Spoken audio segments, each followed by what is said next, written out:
This week I want to look at what does it mean to be tried, and what does it mean to try God. We know what it means in English, but in Hebrew there's a few different words that are used, and it actually gives us quite an insight into how Yehovah sees trying people. In Psalm 26 we see a few words. We see, "Examine me, O Yehovah," and that word is bachan, "and prove me," that's nasa, "try my kidneys and my heart." And I'm only going to look at the words bachan and nasa. The word saraf is talking about refining. It's talking about trying in a different way. But what I want to focus on for the purpose of this video is, what is it to bachan and what is it to nasa? Because God bachans us, He nasas us, and we can also bachan Yehovah, and we can also nasa Yehovah. So we should be aware exactly what the scriptures are saying to us. The first word, bachan, you see there in this section, the outline of biblical usage. All that is an explanation by blueletbible.org as to how they think the word is used. It's not like a definition or anything like that. It does have a definition down at the bottom, but sometimes the nuances of a word can be missed in the definition. So that's bachan. The word nasa, again, unhelpfully, in the outline of biblical usage, just says to test, try, prove, tempt. None of them are really all that useful. If we look at what Gesenius has to say, we see the entry for nasa. Okay, this is the Hebrew word nasa. It's a nun, a samek, and a hey. That's nasa with the vowels. It says here to smell, to try by the smell. The primary idea differs from that of, and that's the word bachan. That's a beit, a chet, and a nun with the vowels. It's bachan, which is to try by the touch, as if to prove, by a touchstone. Okay, so two different senses of trying there. One is to try by touch, by feel, and the other is to try by smell. Think of if you found some chicken in the fridge and you wanted to see if it was good or not. You might give it a quick smell. Touching it really isn't going to tell you very much, but if you smell it, it will tell you something different about it. This is the entry for bachan. Okay, to search out, to examine, to try, to prove. Again, that's the sense in which it's used, but it's talking about by touch, as we saw. We see here it says meaning to rub upon. Okay, so there's a sense of physicality to the word bachan. You can maybe think of bachan as to try something by experience, direct experience of that thing. The figurative implication is one of physicality, of actually touching something, of actually feeling it. It's different to smelling it. Smelling it will tell you something entirely different. A touchstone, which is the idea that Gesenius says is implied by Bachan to rub on, or rub against. A touchstone you would use for materials like gold or silver. You would rub them on the touchstone, and then you would be able to test what is left on the touchstone, if you like. So they're the two kind of ideas. One is kind of like a direct experience of rubbing against something or feeling it. The other is to smell it. In Psalm 17, verse 3, it says, "You have Bachan my heart." Okay, and we see this quite often in Scripture. The other word which is used there is the word we saw before, saraf, and that has to do with refining something. So it does mean to try, just in a slightly different way that's unimportant for what I'm talking about in this video. But when it talks about Yahovah examining our hearts, the word that is used is Bachan. He tries our heart. He bachans our heart. It's a direct experiential thing. Interestingly, in the book of Job, first we see Job say, does the ear not bachan words? So it's interesting, there's the use of a sense. The hearing, used literally, the ear, when it hears words, does it not bachan the words? It kind of feels the words. So bachan is used to feel figuratively, and the ear, when you hear, that's used literally there. Later in the book of Job, we see Elihu speaking, and he uses the same words. He says, "For the ear tries words." I don't know whether this was a saying at the time, or whether he's just drawing upon Job's words, but you see, it says, as the mouth tastes food for itself, and he says something very similar. The palate tastes food. So the comparison is drawn by both of them. That as the mouth tastes food, so the ear feels words, gets a sense of how the words are. When your ear hears the words, does it not try them? But the trying is has a sense of physicality again. In Psalm 11 verse 4 it says, "Yehovah is in his set-apart temple. The throne of Yehovah is in the heavens. His eyes see, his eyelids bachan the sons of men." So again, it's interesting that a sense, the sense of sight, again, literally here, his eyelids look upon the sons of men, and when he looks upon them, he bachans them. He experiences the sons of men, of what sort they are. We see the other word, Nasa, used in 1 Kings 10.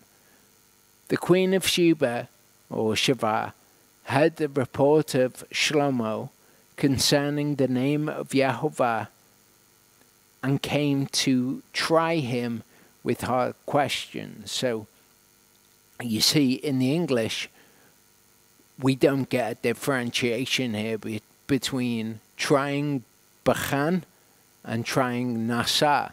So we think that they're similar things that are happening. The Queen of Sheba is examining Solomon. And we would think that as the same sort of way as Yahovah examines our hearts, perhaps, but it's not the same. The word nasa, again, it's to do with smell. You often see this word when somebody is kind of questioning the veracity or validity of something. So again, they kind of give it a quick sniff to see whether it smells right, is the kind of sense that we get from the Hebrew here. So she came to try him with hard questions to see if what she had heard was legitimate. In Genesis 22, 1-2, we see God doing this to Abraham. It came to be after these events that Elohim tried Abraham. He nasad Abraham. He smelt Abraham to see if he was genuine, and said to him, Abraham, and he said, here I am. And he said, take your son now, your only son Yitzchak, or your unique son Yitzchak, whom you love, and go to the land of Moriah and offer him there as a burnt offering. So this is how he tried Abraham. He smelt Abraham to see whether or not he was genuine, would be another way of putting it. And the way he did it was he said, okay, well, if you believe me, then go and offer your son up, something that Abraham obviously wouldn't have wanted to do. And it would prove whether or not Abraham actually believed what was said. We should expect to be nasad, to be smelt by Yahovah also. In Deuteronomy 8, 1-2, it says, cherish to do every command which I command you today, that you might live, and shall increase and go in and shall possess the land of which Yahovah swore to your fathers. And you shall remember that Yahovah your Elohim led you all the way 40 years in the wilderness to humble you, to nasa you, to know what is in your heart, whether you cherish his commands or not. And when we see Yahovah nasa men, this is what he does. He checks to see whether they will, whether they have his word in his heart, which is in their heart, which is to believe his word, to cherish his word, to shamar his word, to keep his word. So he will check to see whether or not we cherish his word in our hearts by smelling us. Judges 2:22 says, in order to nasa Yisrael by them. Okay, this is talking about the nations which were around Israel who gave them trouble, whether they would cherish the way of Yehovah in order to walk as their fathers, whether they would cherish the way of Yehovah to walk in them as their fathers, rather, as their fathers cherished them or not. So Yehovah tried them. In English, he did try them. That's kind of an aspect of what it is to nasa. But if we have the broader picture, that it is to smell them, to see if they smell genuine or not, we get a better idea of how Yehovah sees the process of trying people. And the people grumbled against Moshe, saying, what are we to drink? And he cried out to Yehovah, and Yehovah showed him a tree. And when he threw it into the waters were made sweet. Then he made a chok and a mishpat, justice for them. And there he nasa them. And then we get a little bit of insight into what that means. And he said, if you diligently obey the voice of Yehovah your Elohim, and do what is right in his eyes, and shall listen to his commands, and shall guard all his laws, or cherish all his laws, same Hebrew word, I shall bring upon you none of the diseases that I brought upon the Egyptians, for I am Yehovah who heals you.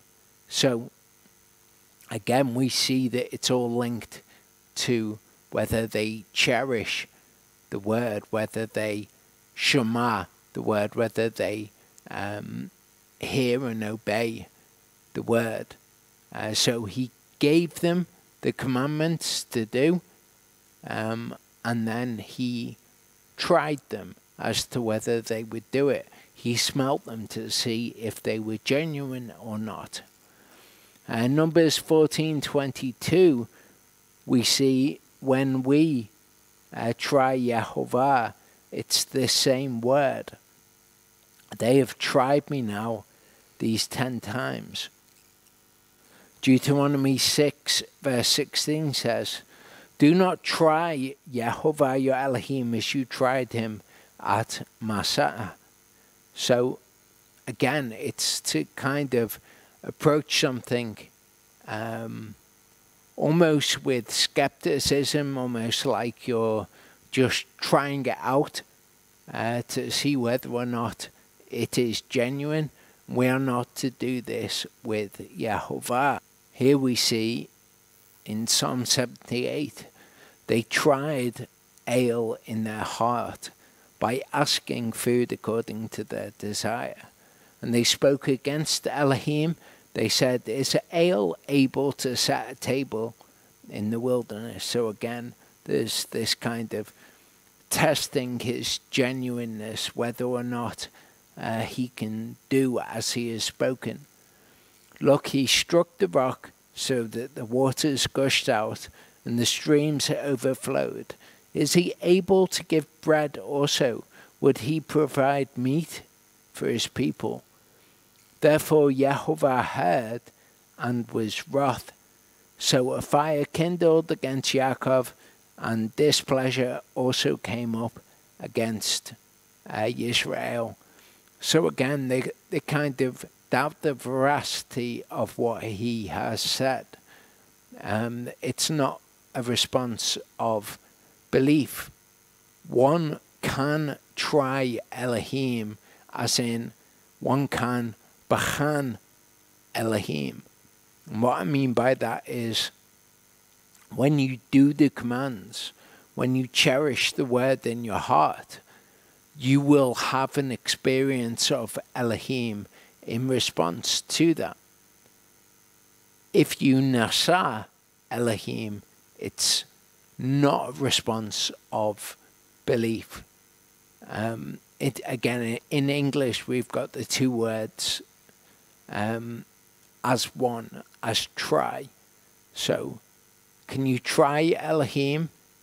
You would think no, but it depends whether you're talking about bachan or nasa. You cannot nasa Elohim because that's a response of unbelief, but you can bachan Elohim, and that kind of describes our walks with Elohim as we implement his word and show that we believe his word. Then we will feel him, or we will have an interaction with him, or an experience of him, and we will feel that he is genuine. But we shouldn't be sniffing Elohim to see whether or not his word is true. In Judges 6:36-40, this is Gideon.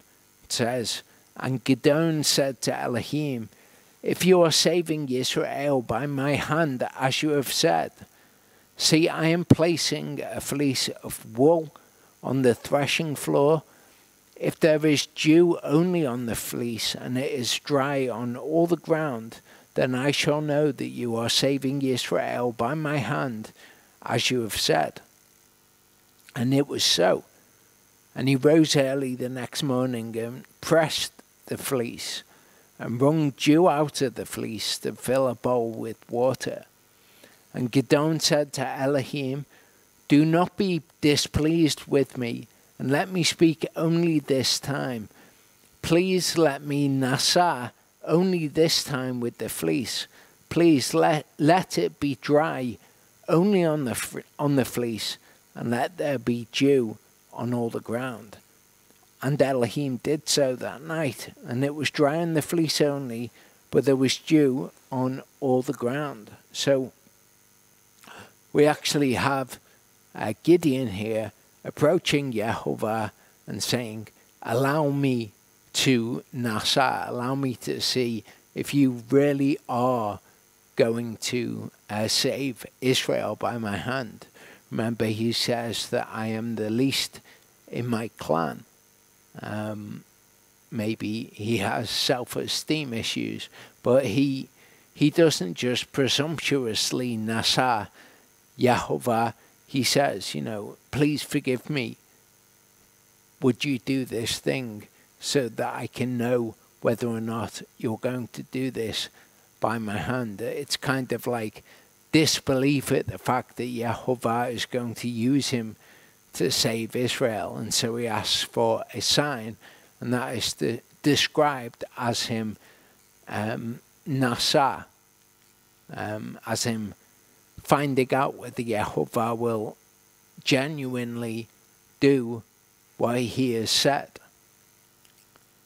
In Exodus 17 verse 7, it says, and he called the name of that place Meribah, because of the strife of the children of Israel, and because they nasa Yehovah, saying, is Yehovah in our midst or not? So again, it's this seeing whether or not it is true, rather than an act of belief. If they had believed Yehovah and done what he had said, then they would have B'chan Yehovah, which we could translate as tried. They would have tried Yehovah, but it would have a completely different meaning. If they believed him and done what he said, then they would have felt Yehovah, and they would have known that he was real. They would have had an experience of him. He would have come and he would have provided water for them if they had believed that he was in their midst. However, their response is different. Their response is to nasa. There is an air of unbelief, kind of, we'll give it a smell and see what it smells like. And Yehovah is enraged by this. In the New Testament, it says, then the devil took him up to the holy set-apart city, set him on the edge of the holy or set-apart place, and said to him, if you're the son of Elohim, throw yourself down, for it has been written, he shall command his messengers or his angels concerning you, and in their hands they shall bear you up, so that you do not dash your foot against a stone.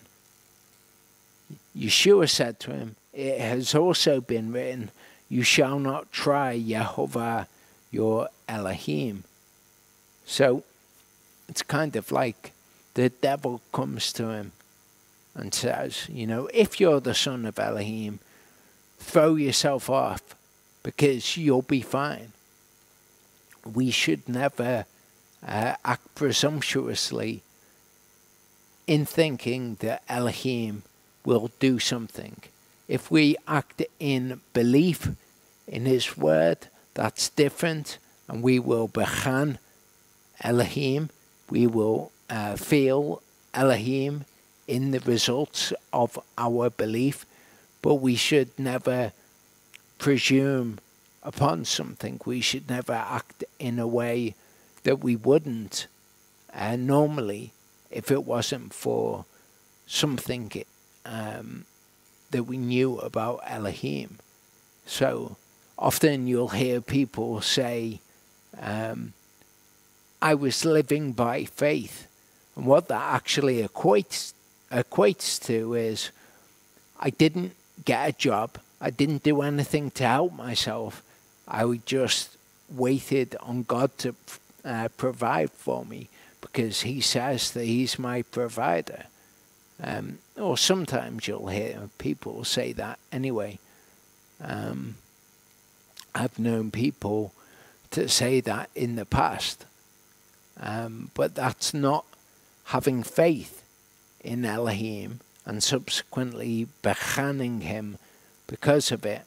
It is to nasa Elohim, which is something which we're not supposed to do. It's totally different to believing the word and seeing the fruits of obedience. That would be to bechan Yahovah, and thereby to know that he is genuine. It's on his terms if you do that. If you try to nasa Elohim, it's doing things on your own terms and expecting that Elohim will fall in line with you. This is the word ekpirazo. Looks like ekpirazo. And you can see here, it says their understanding of it is to prove, test thoroughly, to prove God's character and power. But again, that's just their understanding. And I include the Greek word so that you can see, just like the English word try, this word is insufficient to describe what the Hebrew describes. There is nothing in this word that means anything about testing by smell. All of that is lost. This is obviously a quote from the Old Testament, and the word that is used in the Old Testament in the quote is nasa, but it's just been exchanged for this Greek word. It's just as lacking as the English words are. You lose something when you take a Hebrew passage and translate it into another language, because the words are imbued with meaning which they do not have when they are in Hebrew. In Psalm 95 verse 9, we see these two words used together in an interesting way. When your fathers nasa me, bechan me, indeed they saw my work. And in English, we can kind of think that it's saying the same thing. When they tried me, proved me, indeed they saw my work. But that's not what it's saying. It's saying when they nasa me, when they tested whether or not I'm genuine, they questioned my character. When they did that, they bechan me. They experienced Yehovah. They felt Yehovah. Indeed, they saw my work. They died in the wilderness. That was how they bechan Yehovah. That's how they felt Yehovah, and it was a consequence of them nasa Yehovah. Malachi 3 verse 10 says, bring all the tithes into the storehouse, and let there be food in my house, and please prove me in this. Well, it's always stood out to me as a little bit weird that we are not to test Yehovah, and yet he says, please test me in this. in many translations. But that's not what he's saying. He's saying, please, bechan me in this. Do what I've said in belief, and you will then see the consequence. You will feel me. And what he will do is he will open for the person who does this the windows of the heavens and pour out boundless blessing. That is how we bechan Yehovah. We don't test him like the Israelites tested him. We experience him, we feel him as a result of our belief, of our obedience. We do not, however, nasa him. And I spoke when I did Torah portion Toldot this year. You see in that Torah portion, I spoke about Yitzhak, Isaac, about how he is a picture of the father when he examines Jacob. And we can see that even more clearly with this understanding. Then Yitzhak said to Yaakov, please come near so that I feel you, my son, whether you are truly my son Esav or not. And Yaakov went near to his father, and he felt him, and said, the voice is the voice of Yaakov, but the hands are the hands of Esav. Of course, this is talking about being tested by the father, or alludes to, or is a picture of, at the very least.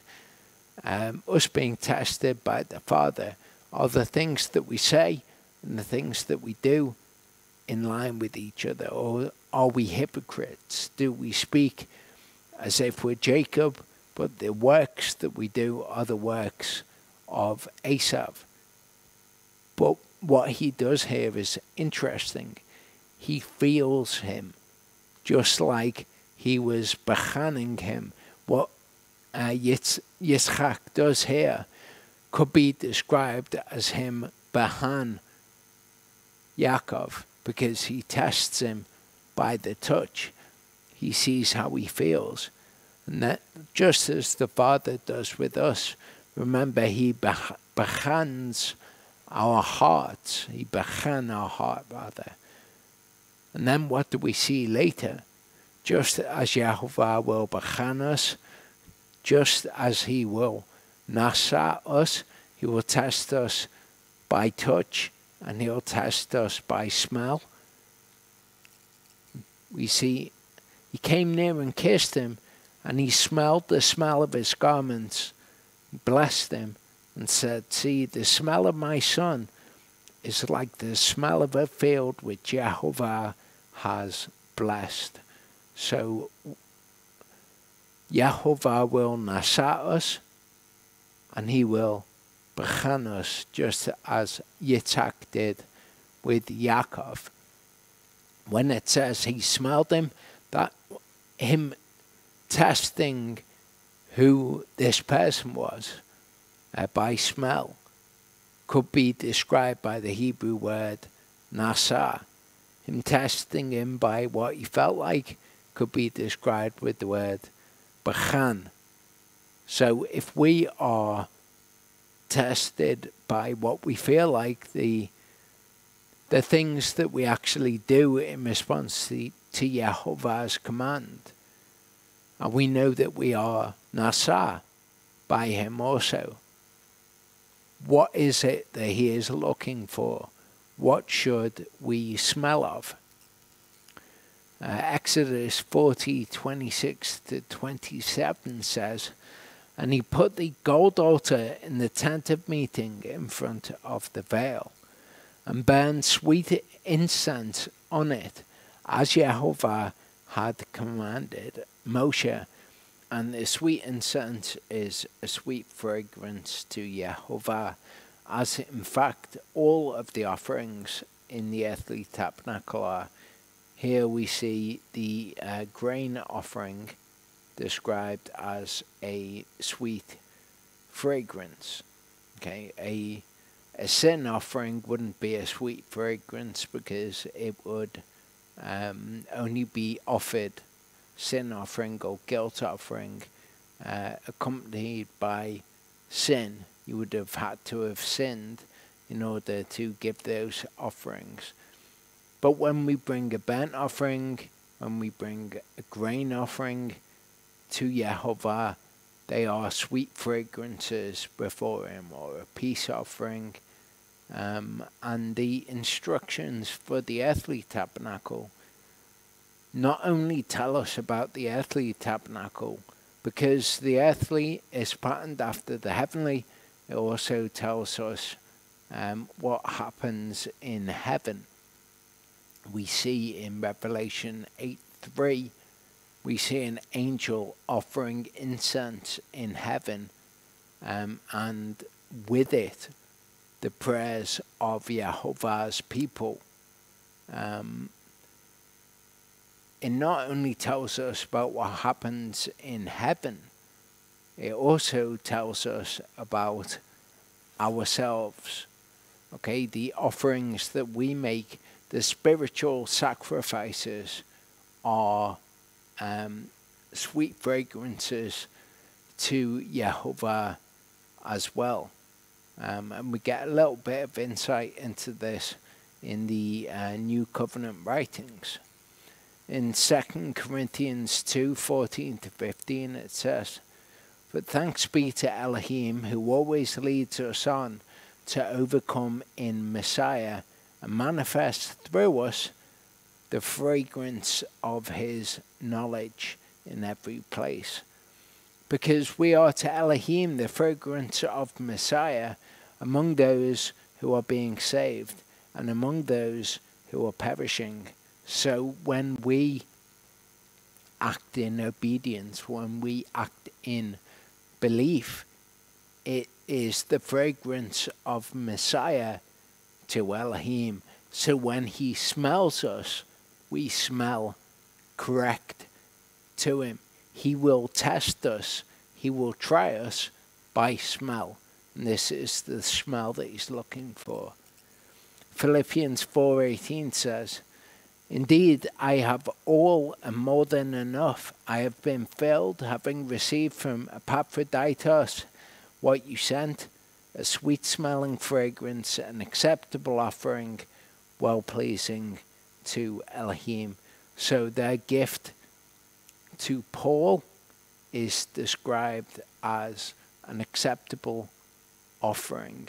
It is a mincha to Yehovah. So that is what Elohim is looking for. He will feel us like Isaac did to Jacob to see if we're genuine, if we feel right. And he will smell us to see whether we smell right also. Yehovah willing, I'll see you next week.